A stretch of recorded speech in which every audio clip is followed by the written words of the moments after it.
Hi ಎಲ್ರಿಗೂ ನಮಸ್ಕಾರ. ನಾನು ಕೆಲವು ತಿಂಗಳ ಹಿಂದೆ ಹಳ್ಳಿಗೆ ಹೋದಾಗ ಯಾವ ರೀತಿ ನಾನು ಟೈಮ್ ಸ್ಪೆಂಡ್ ಮಾಡಿದೆ ಅನ್ನೋದನ್ನು ನಿಮಗೆ ತೋರ್ಸೋಕ್ಕೆ ಇಷ್ಟಪಡ್ತೀನಿ.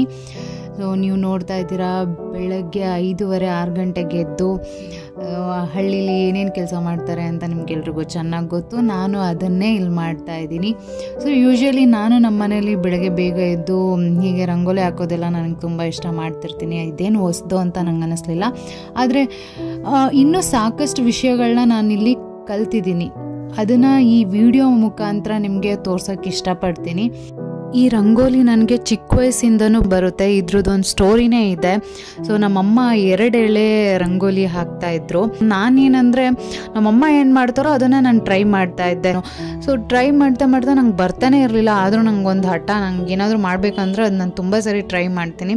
ಸೊ ಟ್ರೈ ಮಾಡ್ತಾ ಬಂತು. ಒಂದು 5th ಸ್ಟ್ಯಾಂಡರ್ಡಿಂದನೂ ನಾನು ರಂಗೋಲಿ ಹಾಕೋದಕ್ಕೆ ನನಗೆ ಬರುತ್ತೆ. ದೊಡ್ಡ ರಂಗೋಲಿ ಹಾಕೋದಂತೂ ನಂಗೆ ತುಂಬ ಇಷ್ಟ. ಹಾಗೆ ನಾನು ಇದಾದಮೇಲೆ ಹಸು ಹಾಲು ಕರೆಯೋದು, ಬೆಳಗ್ಗೆನೇ ಹಾಲು ಕರೆಯೋದು ಹಳ್ಳೀಲಿ ಹೇಗಿರುತ್ತೆ ಅಂತ ನಿಮಗೆ ಗೊತ್ತು. ಸೊ ನನಗೆ ಬರ್ತಾ ಇರಲಿಲ್ಲ ಹಾಲು ಕರೆಯೋಕ್ಕೆ. ಇದು ಫಸ್ಟ್ ಟೈಮ್ ನಾನು ಹಾಲು ಕರಿತಾ ಇರೋದು. ನನಗೇನೋ ಒಂದು ಟ್ರೈ ಮಾಡಬೇಕು, ಹಳ್ಳಿಗೆ ಹೋದಾಗ ಇದೆಲ್ಲ ಎಕ್ಸ್ಪೀರಿಯನ್ಸ್ ಮಾಡಬೇಕು ಅಂತ ನಂಗೆ ತುಂಬ ಇಷ್ಟ. ಸೊ ಅದಕ್ಕೆ ಹಾಲು ಕರಿಯೋಕ್ಕೆ ಬರ್ತಾ ಇರಲಿಲ್ಲ. ಸ್ವಲ್ಪ ಟ್ರೈ ಮಾಡಿದೆ. ಅದಾದಮೇಲೆ ನಮ್ಮ ಅಕ್ಕ ಹೇಳ್ಕೊಡ್ತಾ ಇದ್ದಾರೆ ನೋಡಿ, ಹೇಳ್ಕೊಟ್ರು ಯಾವ ಥರ ಕರಿಯೋದು ಅಂತ. ನನಗೆ ಎಷ್ಟು ಅದಕ್ಕೇನೋ ಒಂಥರ ನೋವು ಮಾಡೋ ಥರ ಅನ್ನಿಸ್ತಾ ಇತ್ತು. ನನಗೆ ತುಂಬ ಹೆದರ್ಕೊಳ್ತಾ ಇದ್ದೆ ಹಾಲು ಕರಿಯೋದಕ್ಕೆ. ಸೊ ಪರವಾಗಿಲ್ಲ, ಬೆಟರ್, ಏನೋ ಒಂದು ತಕ್ಕ ಮಟ್ಟಿಗೆ ಹಾಲು ಕರೆದಿದ್ದೀನಿ. ನೀವು ನೋಡಿ ಎಂಡ್ವರೆಗೂ ಗೊತ್ತಾಗುತ್ತೆ. ನನಗೆ ಭಯ ಇದ್ದಿದ್ದು ಹಸು ಏನು ಮಾಡುತ್ತೆ ಅನ್ನೋ ಭಯ ಇಲ್ಲ. ಆ್ಯಂಡ್ ಇನ್ನೊಂದು ಥಿಂಗ್ ನಾನು ಹೇಳೋದು ಮರೆತೆ, ಹಸು ಹೆಸರು ಬಂದು ಲಕ್ಷ್ಮಿ ಅಂತ, ನಮ್ಮ ಅಕ್ಕನ ಮನೇಲಿ ಇಟ್ಟಿರೋದು. ಯಾಕೆ ಹಸು ಲಕ್ಷ್ಮಿ ಮೇಲೆ ಭಯ ಇಲ್ಲ ಅಂತಂದರೆ, ಅದು ತುಂಬ ಇನೋಸೆಂಟು. ನೀವು ಯಾರು ಬಂದು ಹಾಲು ಕರೆದ್ರೂ ಒದೆಯೋದೇ ಇಲ್ಲ, ಅಷ್ಟು ಇನೋಸೆಂಟ್ ಹಸು ಅದು. ಸೊ ನಂಗೆ ತುಂಬ ಇಷ್ಟ ಆಯಿತು. ಹಾಗೆ ಬಿಟ್ಟು ಬರೋವಾಗಂತೂ ತುಂಬಾ ಬೇಜಾರಾಯಿತು. ಸೊ ನನಗೆ ಭಯ ಇದ್ದಿದ್ದು, ನನಗೆ ಅಷ್ಟು ಪ್ರೆಷರ್ ಹಾಕಿ ಹಾಲು ಕರೆಯೋದು, ನನಗೆಲ್ಲ ಹಸುಗೆ ನೋವಾಗ್ಬಿಡುತ್ತೋ ಅಂತ ನನಗೆ ಭಯ ಆಗ್ತಾಯಿತ್ತು.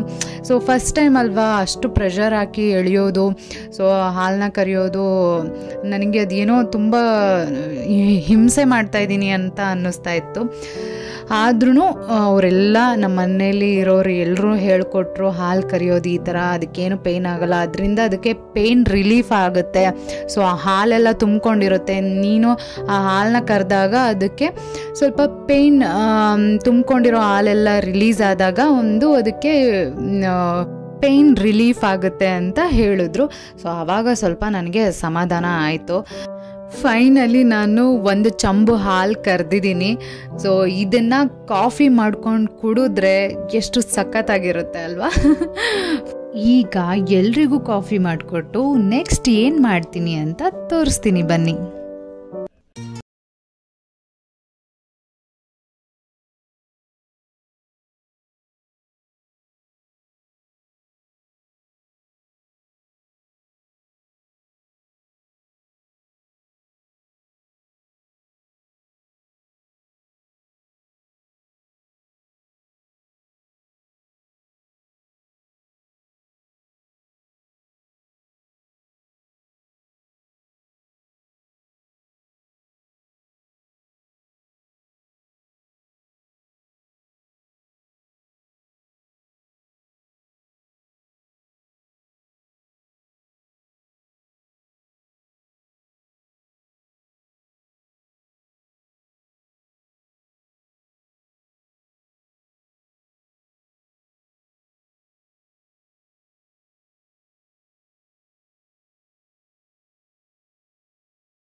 ನೆಕ್ಸ್ಟ್ ನಾನೀಗ ಇಲ್ಲಿ ಬದನೆಕಾಯಿ ಪಲ್ಯ ಮಾಡ್ತಾಯಿದ್ದೀನಿ. ಇದರ ರೆಸಿಪಿ ಹೇಗೆ ಮಾಡಿದೆ ಅಂತ ನಾನು ನೆಕ್ಸ್ಟ್ ಒಂದು ವಿಡಿಯೋದಲ್ಲಿ ತೋರಿಸ್ತೀನಿ.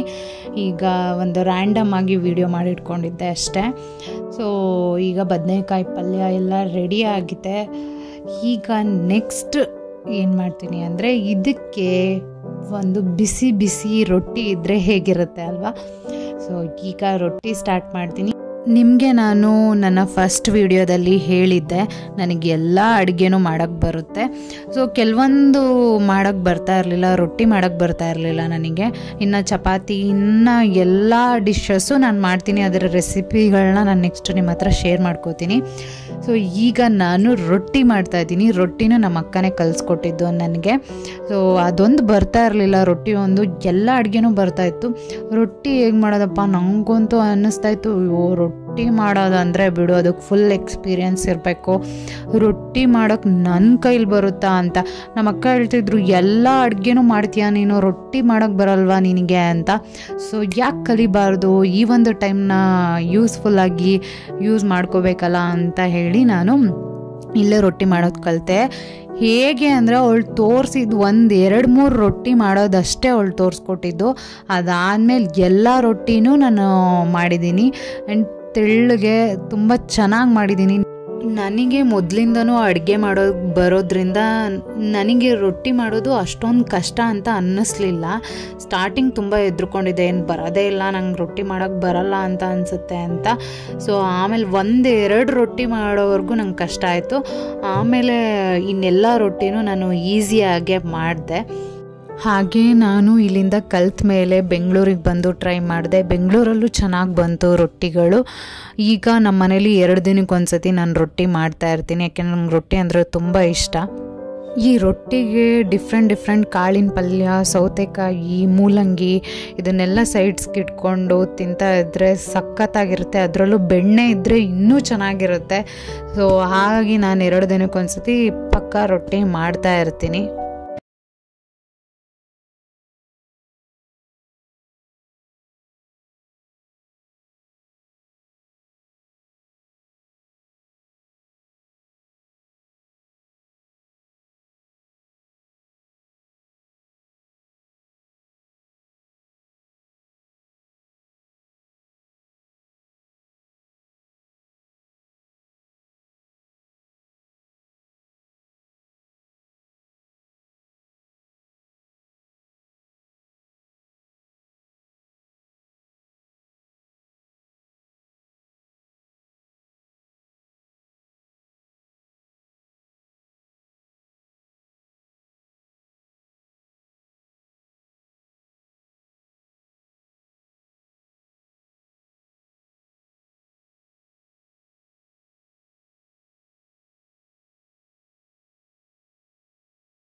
ನಿಮಗೆಲ್ಲ ಗೊತ್ತಿರೋ ಹಾಗೆ ಹಳ್ಳೀಲಿ ಬೆಳಗ್ಗೆನೆ ಯಾವುದೇ ಒಂದು ತಿಂಡಿನ ಮಾಡೋದಿಲ್ಲ.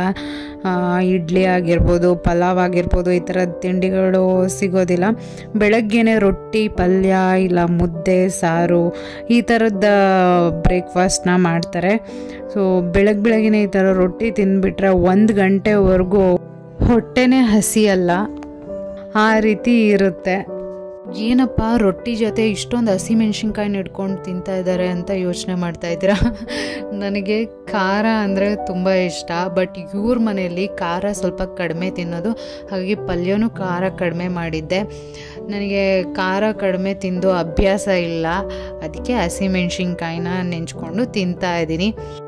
ಹೀಗೆ ಬೆಳಗ್ಗೆ ಬೇಗ ಎದ್ದು ಎಲ್ಲ ಕೆಲಸನೂ ಮುಗಿಸ್ಕೊಂಡು ರೊಟ್ಟಿ ಮಾಡಿಕೊಂಡು ಒಲೆ ಪಕ್ಕ ಬೆಚ್ಚು ಕೂತ್ಕೊಂಡು ತಿಂತಾ ಇದ್ದರೆ ಸಖತ್ತಾಗಿರುತ್ತೆ. ನಾನೀಗ ಎಲ್ಲಿ ಹೋಗ್ತಾ ಇದ್ದೀನಿ ಅಂತ ನಿಮ್ಗೆ ಆಲ್ರೆಡಿ ಗೊತ್ತಾಗಿರುತ್ತೆ. ಹೊಲಕ್ಕೆ ಹೋಗ್ತಾ ಇದ್ದೀನಿ. ಹೊಲದಲ್ಲಿ ಸುತ್ತಾಡಿಕೊಂಡು ಇಲ್ಲೊಂದು ಮಾವಿನ ಮರ ಇದೆ, ನೀವು ನೋಡ್ತಾ ಇದ್ದೀರಾ. ಈಗ ಸೀಸನ್ ಅಲ್ಲ, ಇವಾಗ ಹೆಂಗಪ್ಪ ಮಾವಿನಕಾಯಿ ಬಂದುಬಿಡ್ತು ಅಂತ ಯೋಚನೆ ಮಾಡಬೇಡಿ. ನಾನು ಹೋದಾಗ ಸೀಸನ್ ಇತ್ತು, ತುಂಬ ಮಾವಿನಕಾಯಿಗಳು ಬಿಟ್ಟಿತ್ತು. ಹೊಲ ಎಲ್ಲ ಒಂದು ರೌಂಡ್ ಸುತ್ತಾಕೊಂಡು ಮಾವಿನಕಾಯಿನೆಲ್ಲ ಕಿತ್ಕೊಂಡು ಅದನ್ನೆಲ್ಲ ಮನೆಗೂ ಸ್ವಲ್ಪ ತೊಗೊಂಡೋಗ್ಬೇಕು, ಇಲ್ಲೂ ಸ್ವಲ್ಪ ತಿಂದು ಹೋಗೋಣ ಅಂತ ಅಂದ್ಕೊಂಡಿದ್ದೀನಿ.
ನಾನು ಹಳ್ಳೀಲಿ ಹೇಗೆ ಟೈಮ್ ಸ್ಪೆಂಡ್ ಮಾಡಿದೆ ಅಂತ ನಿಮ್ಮೆಲ್ಲರ ಜೊತೆ ಶೇರ್ ಮಾಡ್ಕೊಂಡಿದ್ದೀನಿ. ನಿಮ್ಗೆಲ್ರಿಗೂ ಈ ವಿಡಿಯೋ ಇಷ್ಟ ಆಗಿರುತ್ತೆ ಅಂದ್ಕೊತೀನಿ. ಇಷ್ಟ ಆದರೆ ಲೈಕ್ ಮಾಡಿ, ಶೇರ್ ಮಾಡಿ, ಕಮೆಂಟ್ ಮಾಡಿ ಯಾವ ಥರದ್ದು ವಿಡಿಯೋ ಮಾಡಬೇಕು ಅಂತ. ಡೆಫಿನೆಟ್ಲಿ ಆ ಥರದ್ದು ವಿಡಿಯೋ ನಾನು ಮಾಡ್ತೀನಿ. Thank you. Love you all. Bye.